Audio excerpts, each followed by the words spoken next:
It's an exclusive, darling. Welcome to Lovely Esteem. I'm Lovely, the auntie you always wanted, the sister girlfriend you didn't know you needed, honey. You gotta have self-love to have self-esteem, and here we know that God don't make no junk. So we're gonna sit down, talk about it, and see how we can fix it, baby. Let's do it.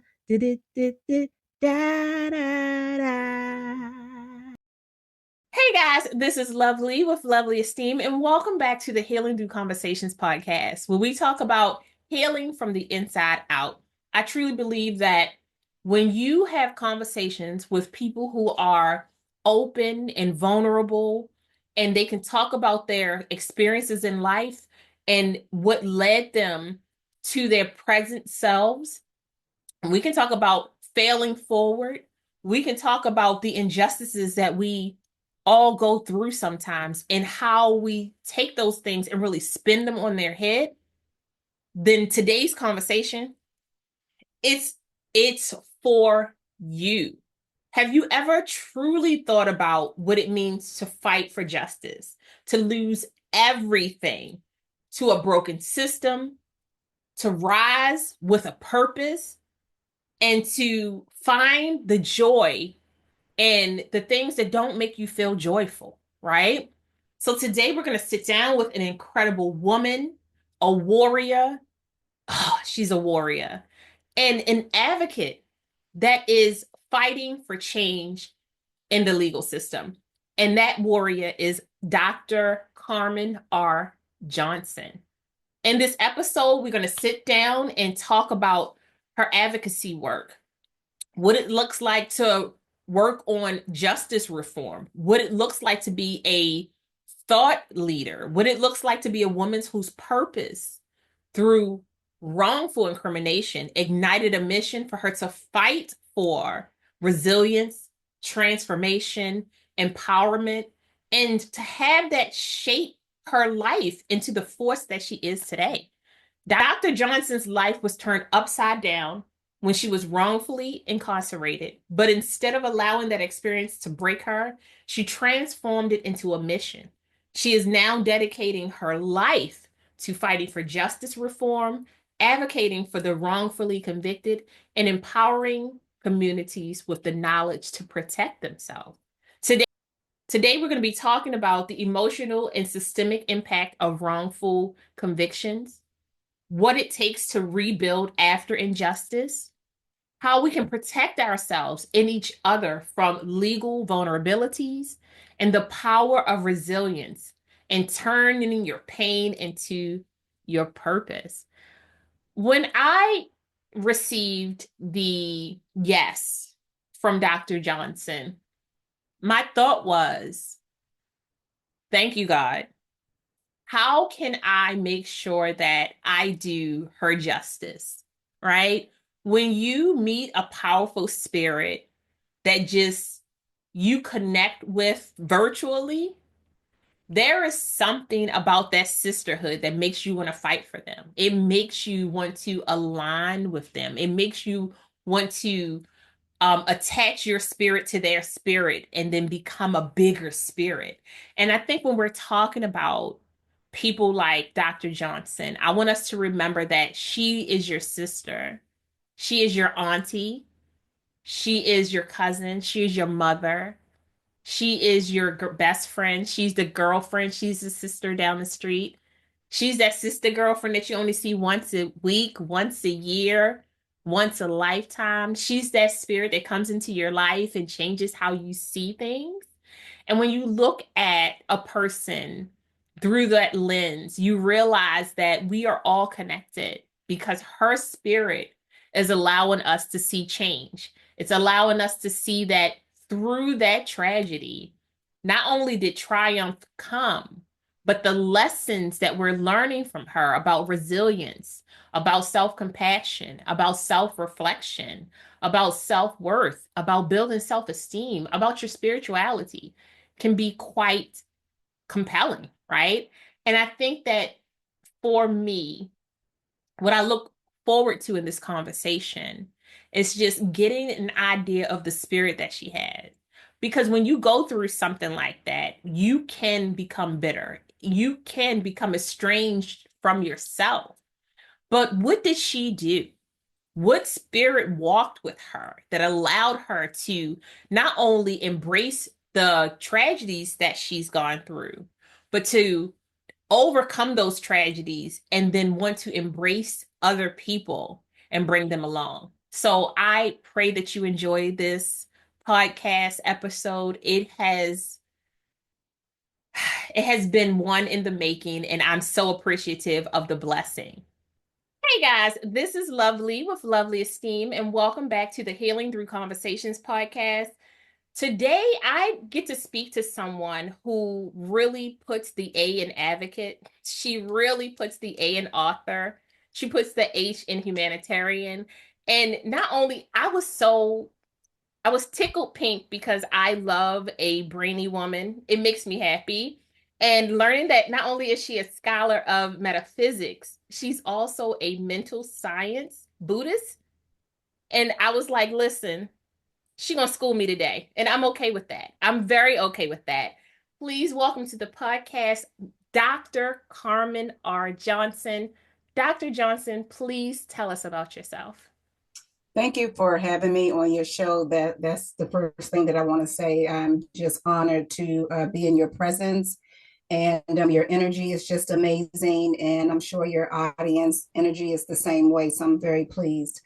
I am the co-founder of Helping Ourselves to Transform, and we are a 501(c)(3), and it was created by my sister and myself when I was wrongfully convicted and went to trial and lost, and went to a prison camp for 3 years, and my family and I, we just didn't know what to do. We didn't know what was going on, and we didn't have no blueprint to follow, and it was just so horrible. But since then, I've been home for 7 years, and I wrote a book called The Pretense of Justice. So I am a published author, and the book is doing well over in the UK. It's selling here too, but it's doing pretty good in the UK, and all proceeds go to Helping Ourselves to Transform and the services that we offer to women and youth and men as well. I love it. So, one of the things that I was so interested in with regards to your advocacy work, and it touches a soft spot with me, was the portion of sexual assaults that women go through, or even just within the judicial system, and how it can be ignored and overlooked, and the way that you are really advocating for more, not only more mental health assistance, but more assistance with people really focusing and paying attention to what that does to a person, even when they're released. You know, one of the things that we have to understand is that this system was, created, to really harm our community, and for a long time only men was finding themselves behind the wall, and you would say maybe in the last 15 years or so, women of color, successful women of color, have now become the target. And in that target, we also have a surplus of women that are victims of domestic violence, that find themselves behind the wall. And behind the wall is something that a mother, a aunt, a sister, a daughter, a cousin, just a female is not structured. No one is structured for that setting. But when you think about a woman, the needs that we have, and the our desires and all of those things are not available to us. Like, we have to wear men clothes, we have to follow military, rulings and things of that nature. And people don't understand that. They don't understand the suffering that a woman goes through and a young girl goes through behind the wall. No one seems to really talk about that, but it's very horrific. The abuse is real, the sexual abuse is real, the physical abuse is real, the spiritual abuse is real. And trust me, if you spent 2 hours in a prison, or being arrested or whatever, you'll never be the same again. And I spent 3 years at a federal prison camp, and it just absolutely blew my mind. Absolutely, absolutely. Can you kind of dig in a little bit to the mental health side of this and the PTSD that really that I would figure never goes away. I've been sexually assaulted and I was not in jail, but being in a place where they are not even giving you the autonomy to be a person, what that does to you and how it affects you even when you come out. Well, let me just say my, my journey started when, well, I'm the former housing chair for the state conference NAACP, and I was politically hit, which Judge Joe Brown, who's a really good friend of mine, he calls it lawfare. I was lawfared against. And lawfare is a term that's used when someone uses political power or military power to put you in jail, prison, camps, or cages. So my abuse started March 29, 2011. And that was the first raid that I experienced. And in my position as the housing chair for the state conference NAACP, it was to find out and stabilize families that was being hit by these wrongful foreclosures back then. And we're talking about, 2009, 2010, Mm-hmm, mm-hmm. 13, 14, all of it was all around that time, all the way up to the day that I went to jail. And so, the rumor is that, men of color don't marry women of color. They just get us pregnant and they don't marry us. Well, I saved over 850 something families from illegal foreclosures, and all of these were families. These were husbands, wives, children. These were families. And that's what I supposed to have done. That was my title. That was my job. That's what I supposed to have done. And I did my job very well. So the abuse started with the first raid, and then I got raided a second time, like a couple of years later, and then a third time, and they just kept harassing me. The feds just kept harassing me. And, I would be at my office and I would see them going in and out my home, and I lived alone, right? But I would watch them from the computer or the camera, watching them go in and out my home. And then when I would be at home, I would watch them go in and out my office. And then I had bank investigators following me. I had the feds following me. I mean, they was just tearing me up. I would be at big gatherings, making speeches, and they would come up and take pictures. I mean, it felt like Malcolm X. If you ever seen Malcolm Mm-hmm, X, mm-hmm. the abuse that he went through. And even though Malcolm X didn't talk about the pain that he suffered, you could see it the way Spike Lee made that, X or Malcolm X, whatever. Yeah, yeah. You could see the pain and the fear. It had to continue to walk in it, right? Mm-hmm. I was afraid. I mean, they was terrorizing me. They was running me off the road. They was trying to kill me. I mean, these white folks was having a field day with me. And the sad thing about it is, the NAACP wasn't doing enough to protect me. And I kept telling them, I need bodyguards. I need bodyguards. Like, they are doing this to me. They're doing that to me. And they was like, well, you need to stop going on the news talking about this, and you need to stop. But this is my title. This is what I'm supposed to do. So many families are depending on me. Mm-hmm.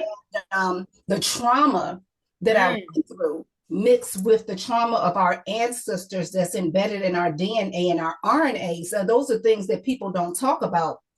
Our parents don't talk about that. Our grandparents don't talk about that. They just expect us to be good people, knowing that their genes is inside of us. So what they went through, we now go through it. It may be in a different way, but it's still running through the threads of our bodies, right? And so, I mean, I was past mental health. I was like traumatized. And it's just unfortunate that, people don't view women of color as a species that need to be protected, right? And I needed to be protected. And I came out of this sabbatical.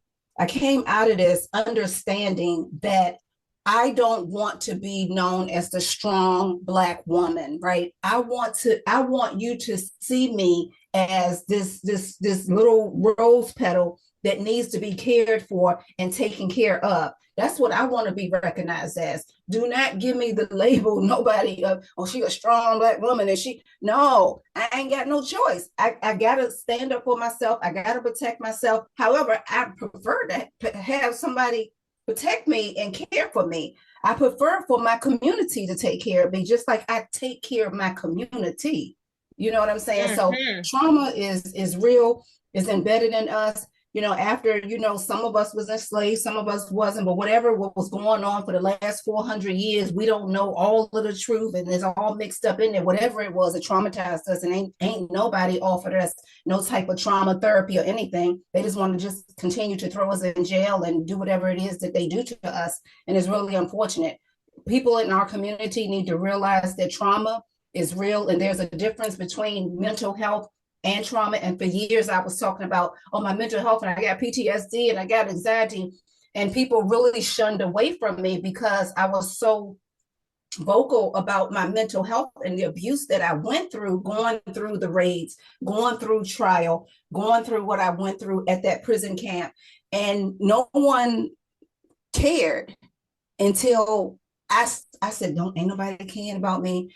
I'm going to have to care about me. God, as a Tibet Buddhist, I need you to wrap your arms around me, wrap your love around me, and give me the strength to move forward, and give me the strength to be that example for other women, girls, boys, men in our community. Let me be that example. But God just loved me because I can't find it anywhere else. So let me say, thank you so much for sharing that. So many different points that you hit.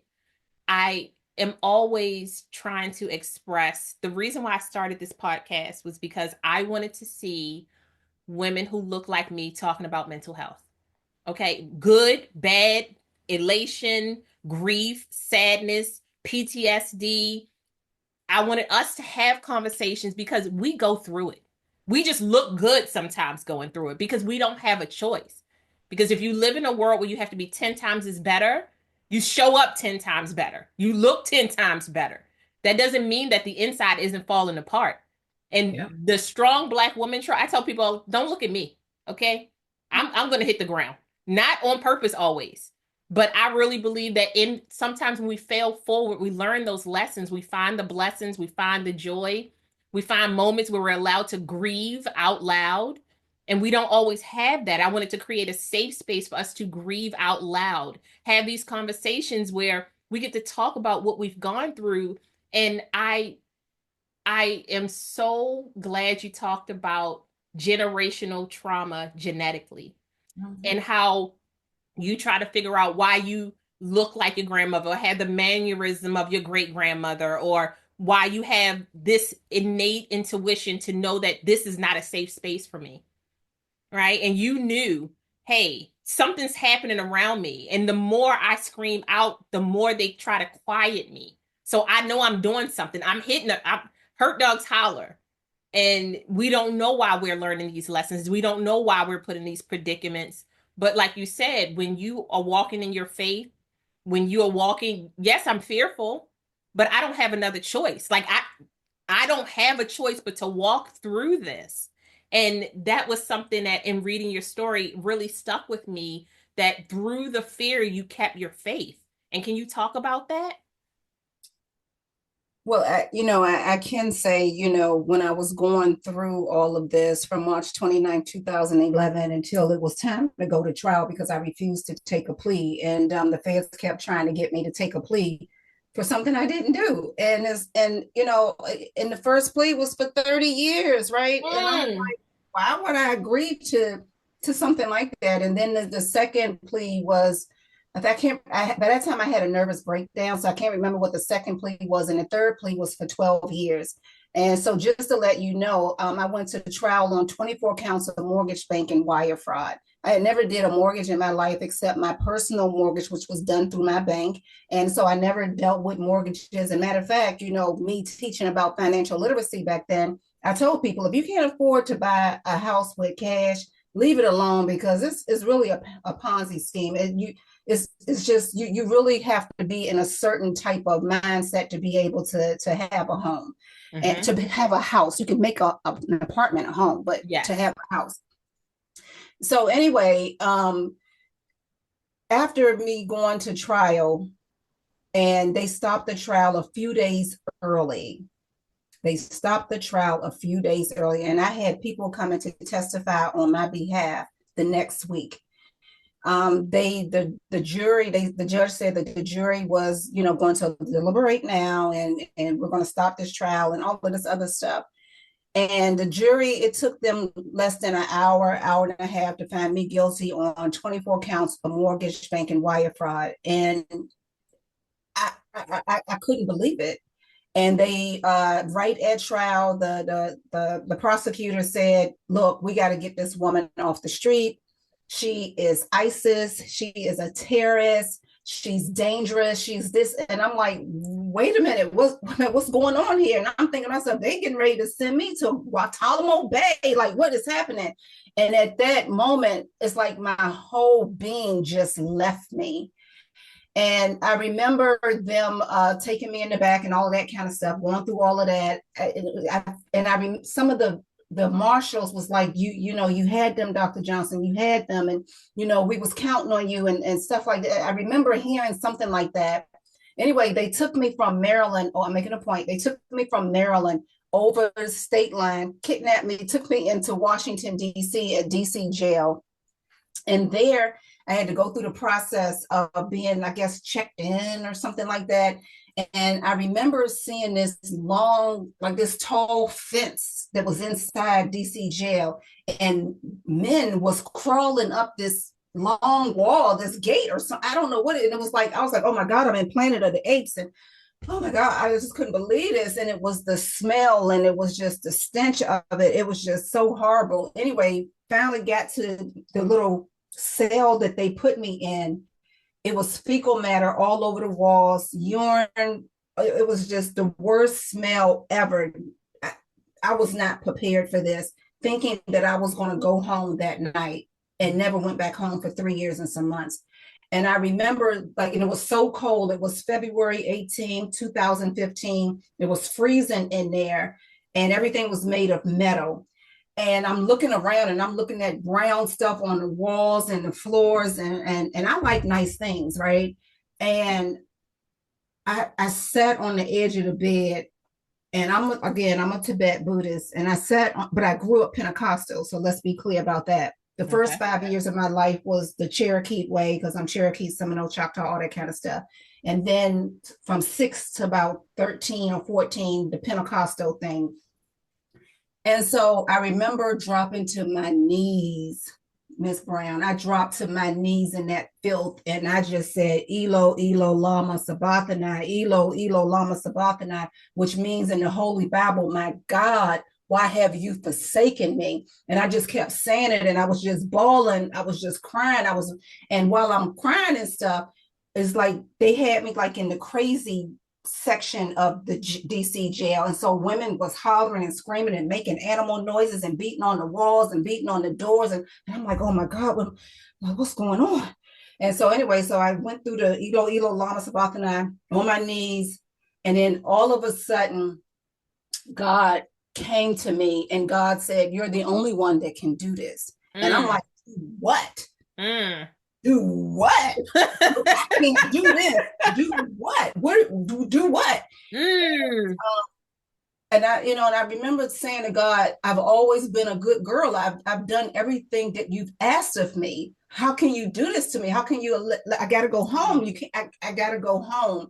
So anyway, after having that spiritual experience, and I'm just bawling, and I came back into reality. It was silent. All the women felt the presence of God. You hear me? All the women felt the presence of God. And then it was this knock on the door, and it was the nurse. And she was like, I just want to know, are you okay? And I'm like, well, it's cold in here, and there's no way that I'm going to be able to sleep. And so the door popped, and she said, well, come to my office. And, I went into her office, and she had turned the heater to me, and she Googled who I was and all of that kind of stuff. And I realized that God had not left me. However, by the time it took me about 6 months to get to that prison camp, by the time I got to that prison camp, Alderson Federal Prison Camp, I did not remember my name. I did not know how I got there. All I know is the women was saying, years later, they was telling me, you was walking up to people saying, have you seen the sun? Have you seen the sun? And what I realized as I was writing my book in, 2021, it was published in 2022, as I was writing it, I was looking for God. Mm. And my mind couldn't handle what these people had done to me. Can you imagine, you doing the right thing, and then all of a sudden, here come the feds, here come the Secret Service, FBI, here someone pressed the red button because I'm doing the right thing for my people. Mm. Like, Mm. how does that work? And then everybody scattered, everybody ran, everybody I thought abandoned me. Now, when I came home years later, people were saying I was trying to get in the courtroom. I was trying to get in the courtroom, and they wouldn't let me in. They had marshals at the doors, and so of course I didn't know any of that stuff. Yeah. And then at sentencing, my sister got my cell phone and she just started going down the line, just calling everybody. My sister has, sentencing, blah, blah, blah, blah, blah. And the courtroom was packed and jammed. It was no place for people to stand or to sit. And I appreciate my sisters doing that because they from South Carolina. But I've been through something. And because I've been through something, I recognize the fact that I owe it to my other sisters that are from another mother, that Mm-hmm. I owe this to you all to make sure I come correct with you all, and that I'm presenting myself in a way where it's loving and comfortable for you, because I know what it feels like for people to turn their backs. And the worst thing is for our sisters to turn our backs on one another. That I don't play that, and I don't like that. And we have to come back to being able to protect one another if nobody else is going to protect us.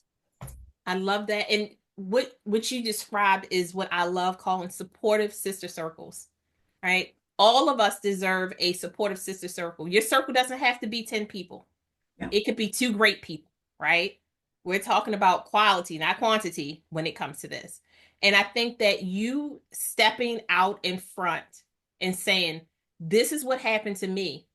I will not take your shame. I will not take your guilt. I will not take your embarrassment.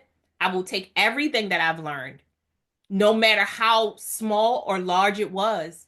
And I'm going to turn that into a community building process, because that's what your nonprofit sounds like to me. You are building from the bottom up, and you're not just saying, this is just about women. No, I understand that as a woman, I'm connected to this man. As a man, I'm connected to this child. And if we can, as a unit, no matter what the unit looks like, if we take care of each other, we can then take care of our friends and family. Then we can take care of our community, which spreads out into the world. And when you were referencing and you said you kept asking where was the sun, I always think about how dissociative amnesia happens in the Black community so much, and we don't think about it's not even a term that we would, they'd be like, what do you mean? If you can't remember your ninth and 10th grade year because you were going through so much trauma, dissociative amnesia.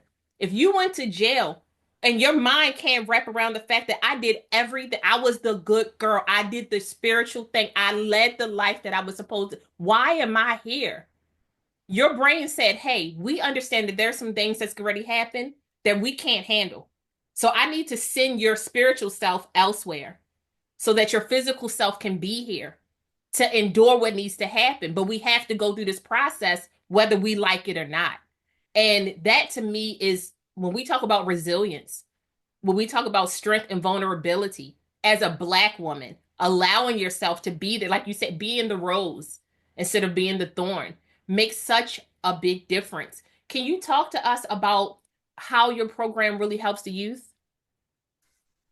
So, for one thing, I have this awesome program where I always keep at least 8 or 9 interns around me, and so we deal with interns that are in school that are taking up criminal justice, international law, Mm. commercial law, uh, justice reform, stuff like that. I guess that would fall under like human rights, civil rights, also sociology, human services, psychology, journalism, communication, political science, public policy, because for me, it's very important to be able to mold our youth, our young people into leaders for tomorrow. So I'm one of those people that believe our youth are our future. So that's one thing. And then we have a program that's for like, seventh grade, junior high school that deal with youth that they are like leaders in their junior high and high school. And then we have a program that youth that are they're having some problems. They can't like get their homework together and stuff like that. They may have been suspended a couple of times. And so we get the leadership youth that's their peers to help mentor them. And then we have the youth that have been touched by the police department or they found themselves in, a juvenile jail or detention center or something like that. And so we use the leadership youth and then the problem youth to help peer those youth. And so for me, what I realized with our youth, like the junior high and high school, they really want to hear from people that's around their age. And then people that are our age, they get tired of us dictating to them. So I've learned to use their peers to help mold them. And then by the time they come to me, it's for them to have their chest out saying, hey, Dr. Johnson, I got an A, and, Sarah, help me. And, that makes me so happy to know that we're making a difference with our youth. And then in terms of the college students is a little bit different because now they're grounded. They know what they're taking up in school, what they want to be. And then I use my story and my experience and my nonprofit to help guide them. Every year we work on a special project. 2 years ago, we did the deaths in prison. And we worked with UCLA, who partnered with us on this. And we was able to pass, we did a conducive report, and then that went out everywhere. The American Bar Association, because I'm also a paralegal, the American Bar Association adopted that report, and they voted that every state in the United States have a piece of legislation like this in custody deaths that we just got passed last year for the state of Maryland. And then this legislation session, it is called the Maryland Fair Taxation for Justice Involved Individuals. So my interns and I, we did the research around the country, and then also in the state of Maryland, we sent out surveys and stuff like that. People that are behind the wall and they come home and they're dealing with tax issues. And that's something that no one talks about. Never heard of it. Yeah, they dealing with IRS, they dealing with the state that they're in, and the interest, the fees, the audits, and all of that kind of stuff. And so that is scheduled to be signed into law. They're saying April or May of this year by the governor. And then we also got the congressman who's now on standby because we had started working on a federal piece of legislation, but now that we don't know what's happening with IRS at this point. So, but we still got the conducive report that went around and all of that kind of stuff. So we'll see what happened with IRS. We're either going to pick it back up or IRS is going to be shut down. So we got that. And then our new project that we're working on with the youth, with the college students, is we're preparing a survey now that's going to go to 900 and something women that are in the Maryland prison for women that is called MCIW. And it's the only prison for women in Maryland. And we're trying to home in on how many of these women are victims of domestic violence.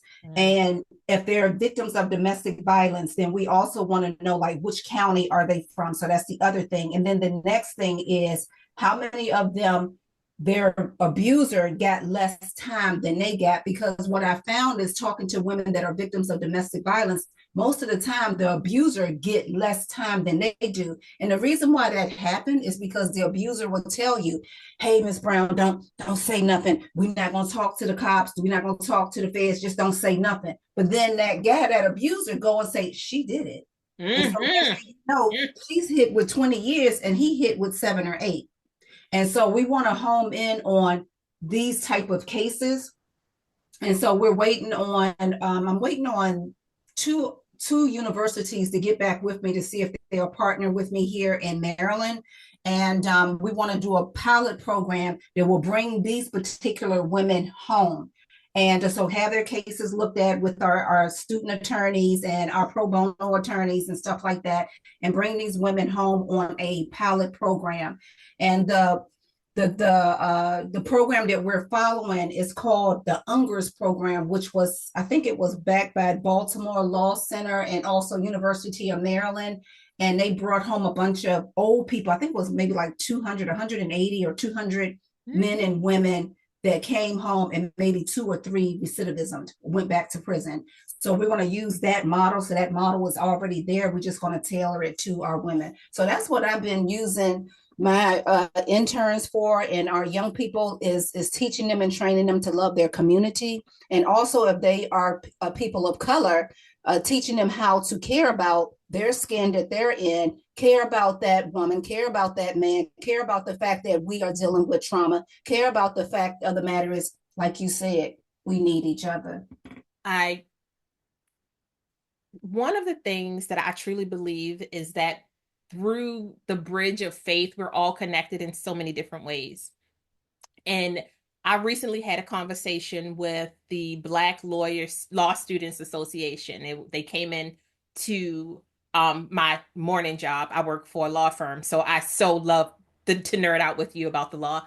Um, and I was able to see these beautiful black faces, natural hair, men who came in locks, people, all shapes, sizes, straight haired, thick girls, small men, tall, and to see them excited about law.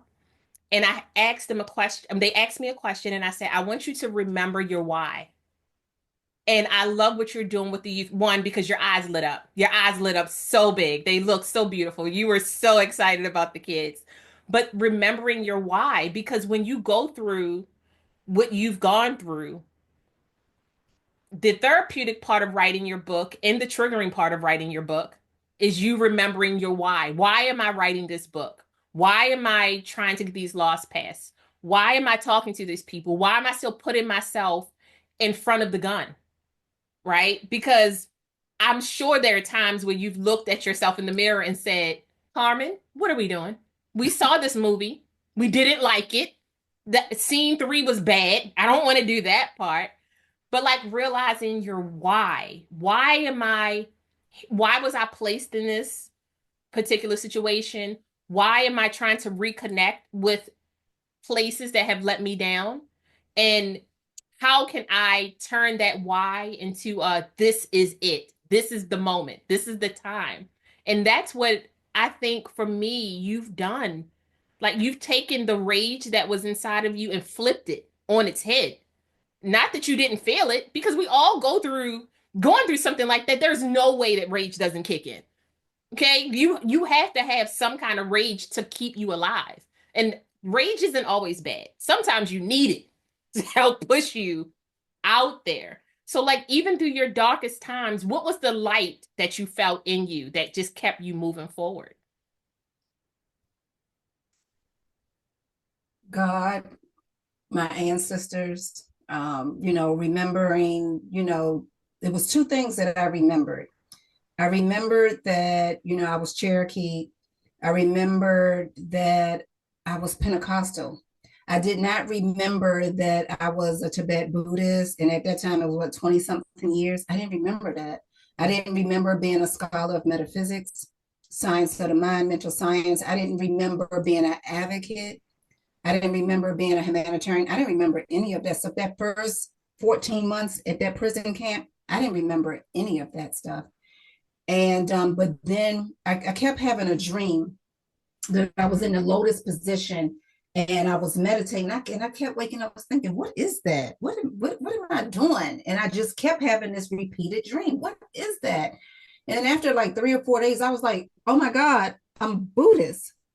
Oh my God. And then like some memories started coming back of who I am. And once I remembered who I was, Then I looked around and I was like, oh my God, the women in here are suffering. Oh my God, this woman over here done died in the bed, and this woman over here, and we haven't eaten. And this one, oh my God, this woman just got beat down. Oh, she just got raped. Oh my God, bad God. I mean, the lights went on in my head, and in my book, I got the case number, all of that stuff. You will see where I was makeshifting, filing lawsuits in West Virginia. And most people was like, when I get home, I'm gonna file this lawsuit. When I get home, I was doing it while I was there, and that's why those guards was beating my ass and dragging me across the compound and all that kind of stuff. But I just could not sit there knowing that we were suffering. I couldn't do it. And so, like you said, that amnesia thing is like the light came on after the body felt safe. Mm-hmm. The light came on, then that's when I saw the suffering of the women, black, white, Arab, Yemen, but it's all of them, all of us. Latino, we was in there suffering, and Alderson federal prison camps supposed to have been like the top of the notch of all the federal prisons. That's like the best one, the most beautiful place you would ever see. Asata Shakur was there, and she talked about how she was in a jail that was surrounded by a jail of mountains. The mountains are breathtaking. Girl, I don't want to see another mountain ever again in my life. I don't. But Billie Holiday was there. When you remember the Billie Holiday, the lady sings the blues that came out in the 70s with Diana Ross, and they had her like in a padded room or something like that. Well, that was really Alderson Federal Prison Camp. And so just knowing that these women that are so instrumental in our community was there. And I really had to home in on Asata Shakur's energy when I started remembering who I was. And when I first got to that prison camp, that first year and a half, they was calling me the crazy woman on the compound. And when I went on strike, they threw me in solitary confinement. I came out, I hadn't eaten in days, and the women knew what I was doing, and my name went from the crazy woman on the compound to little baby Mandela. So by the time I left Alderson Federal Prison Camp, that's what I was known for. And it was a very difficult thing to experience. I don't want to experience it again. And you said that, do I, you look in the mirror and say, you've been there, done that. I just had that awakening this morning. I said, that God, man, here it is. I'm throwing rocks at throwing rocks at them again, messing with these folks again. But you know what, Miss Brown? My thing is, my life means more to me than anything. The life of what women go through mean more to me than anything. And women that are victims of domestic violence should not be in jails, prison camps, and cages still being abused. And I'm not sure why no one has even thought of this in this country to really look at these cases that these domestic violence victims, these women have experienced, and why their husbands and boyfriends and mates or whatever got less time. Like, if I'm going to get some type of vindication, because that's what I'm shooting for, a full investigation on my case, I'm going to bring a slew of women with me to be either their cases dismissed or clemency or whatever the situation is, whatever is fit to bring them home is what my goal is. I can't imagine just me getting a victory and no one else is getting a victory. No, my calling is me, the poster child, but God is saying, but you got to bring some women with you. And so that's what I plan to do. And you will do it, because the determination isn't just in your eyes, it's in your spirit. And I think that when we are looking at what the term of strong Black woman really, when you flip it on its head, is compassion, because that's who we are innately. Yeah. I used to think to myself, why do I care so much? Or why am I always trying to help? Or somebody would start bleeding and I'm like, I'm there holding on to it. And then I had to remember, this isn't about me being strong. It's about you being a human. Would I want me, if I saw me on the ground, would I help me? And what I see you doing is saying, okay, I've been on the ground, I've been in the room, I've been in front of the judge, I've been with the jury, you've been in my house, you've been at my job, you have violated every area that I thought was sacred to me, and I'm still standing. You don't get to tell me how it works anymore. Now I rewrite the rules, and I'm bringing my gang with me. We all coming. And those women are going to remember you for the rest of their lives because they're going to say, but you don't know me. And you say, I do. I see me in you. Yeah. And that to me is what's so beautiful about your story, that you didn't say, I got out. Peace. Because a lot of people do that. They just, Yeah. you are making such a difference. So tell us how we can help you. Tell us what we can do to help you get your word out and to purchase your book and where we need to go, all the things that we need to do to keep your voice as elevated as possible. So the book is called The Pretense of Justice, and I can drop it in the chat. And it's being sold on Amazon. So of course, when a book is sold, all proceeds go to the services that we offer at Helping Ourselves to Transform, because we are a 501c3. But you can certainly get a copy there, or your audience can certainly contact me and say, "Hey, I want a signed copy," and That's what I want. yeah, and Send then me the invoice. That's what I do. I pay for my books. We want them. yeah, and so in that way I can autograph it and have it shipped to you. You'll get it in like 2 days or whatever. It's like four different kinds. So we got the hard copy, black and white, the hard copy colored, the soft copy, black and white, the soft copy colored. And so they come in different prices or something like that. Mm-hmm. But I can say that the book is it's not a grimy jail book.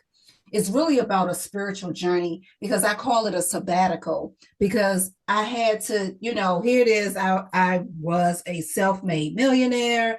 I am the offspring of Benjamin Harrison, who helped draft the Declaration of Independence. His son became the 9th president of the United States. His grandson became the 23rd president of the United States. Those are my grandfathers, my great, great, great grandfathers, right?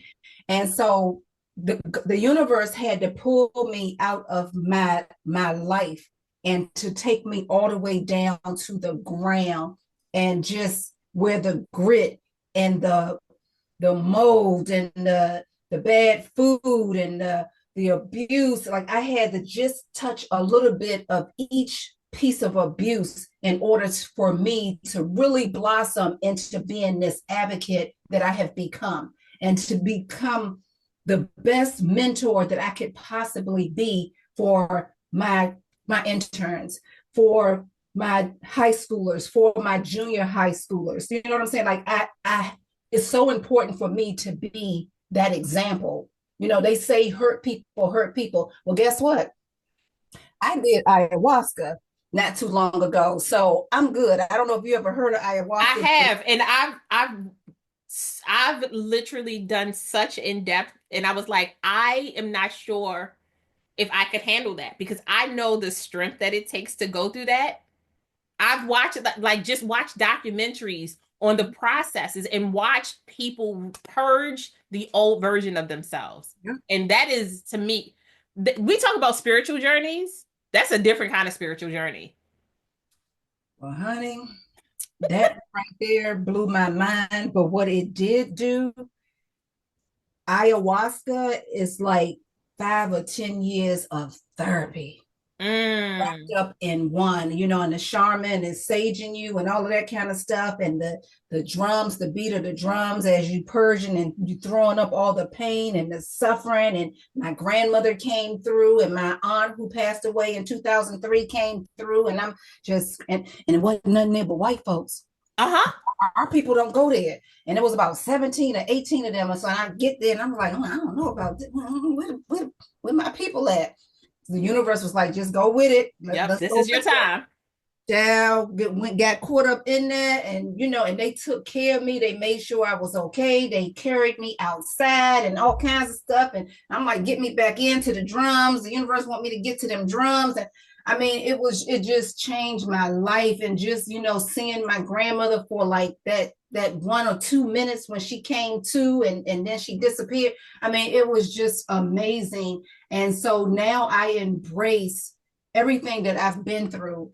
And I am my sister's keeper. You know what I'm saying? I am you, you are me. If I hurt you, I'm hurting me. You know what I mean? And so they say hurt people hurt people. Well, guess what? I'm not hurt.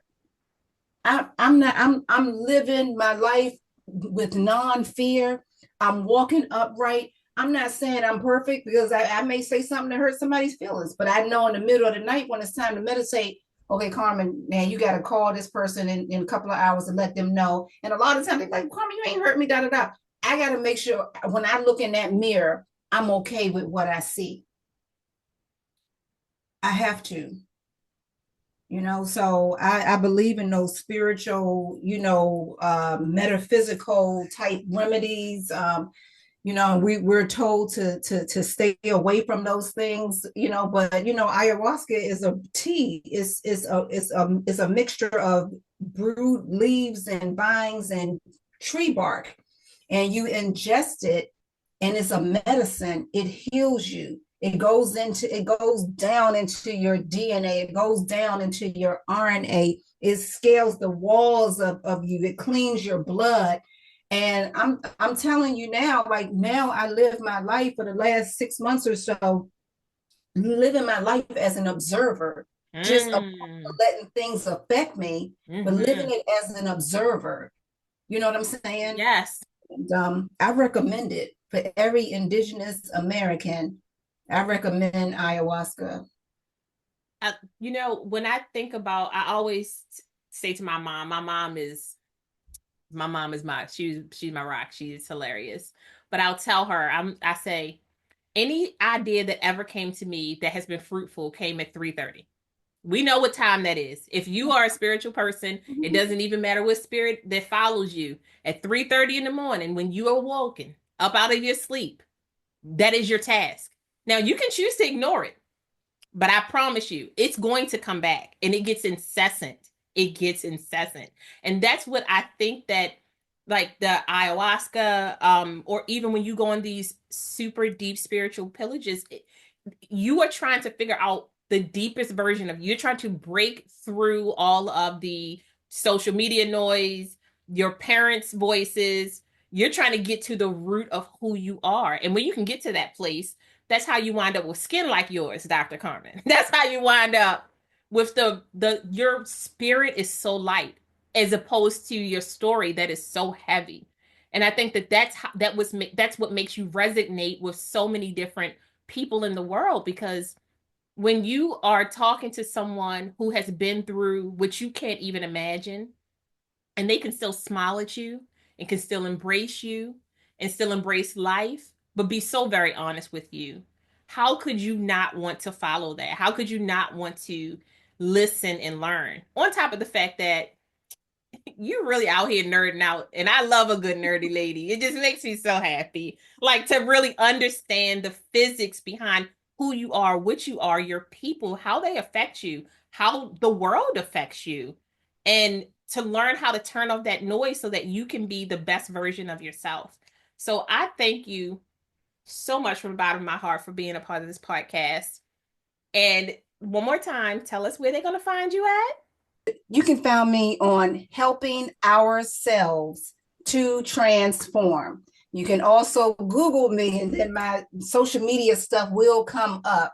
You can also, I think the easiest one is Carmen R. Johnson. That's on Facebook. And I'm on Instagram. I'm on X. I can't remember all that stuff, but you can find me on Facebook, Carmen R. Johnson. You can Google me, find my other handles. And the book is at Amazon. Judge Joe Brown researched my case, and then he wrote the foreword to my book. And so you Google in Amazon, The Pretense of Justice, Dr. Carmen Johnson and Judge Joe Brown, and the book will come up. And I have a petition that's out, and it's called I'm asking for Congress and the Senate to investigate the lawfare on women by the FBI, the DOJ, the BOP, and IRS. So, I have lost my mind, but so I have lost my mind, but I'm being led by God, and everything that I do is I'm being led by God, and who's gonna deny God? I'm not. I'm not. You might have lost your mind, but you found your heart. And that is where we want to find you. So, Dr. Carmen Johnson, thank you so much from the bottom of my heart. I know that I'm not going to say you're going to do great. I already know that. But I love that you are taking care of you while you are doing all of this because you that is making your spirit, your body, your mind, your soul. That is what we need to be able to get some of these things done. So I hope you guys really check out Dr. Johnson's story. You're gonna cry, and then you're gonna be mad. You're gonna throw your phone. Then you're gonna pick your phone up because you can't afford the insurance to pay for the phone. Don't do that to yourself. But her story is amazing, and her spirit is even bigger. So thank you guys so much for being a part of this. We'll talk to you soon. Bye. Thank you. Hey guys, are you do you feel it? Do you feel the energy? Did you feel it change when you were listening to this podcast? That did you feel like your spirit was allowed to be set free, that it was not only walking with you, that it was beating, the heartbeat of your spirit was so big. Conversations like this make me think about words like powerful and heartfelt or even transformative. But what I truly appreciated was Dr. Johnson's wisdom about her experience, her compassion, her sympathy, her empathy, right? The emotional intelligence that it takes to not only work on yourself, but to bring people along the journey with you. And not only are we going to support her by purchasing the book and participating in her fight for justice, looking at the petition and signing the petition, because when you do one woman right, you do all women right, right? But we're going to make sure that we keep uplifting her name, that we keep her name in high regard. Because when you have a warrior like her, when you have someone who has been the martyr for a generation, they deserve all the praise. They deserve all the conversations. They deserve all the healing. And when we are healing through conversations, we're making sure that we're learning how to articulate our feelings, wants, needs, and desires so we can better advocate for ourselves and the people that we love. Thank you so much for being a part of this podcast. Please like, subscribe, and follow for more information. I feel like we were in a session where the spirit was so much bigger than the podcast. And I am so proud to have spoken to Dr. Johnson and just got a little bit of the sunshine that she is absolutely shining on the rest of the world. I'll talk to you guys soon. Lisa out. Thank you so much for joining us. We hope you found some healing, connection, and joy. Until next time, bye, loves.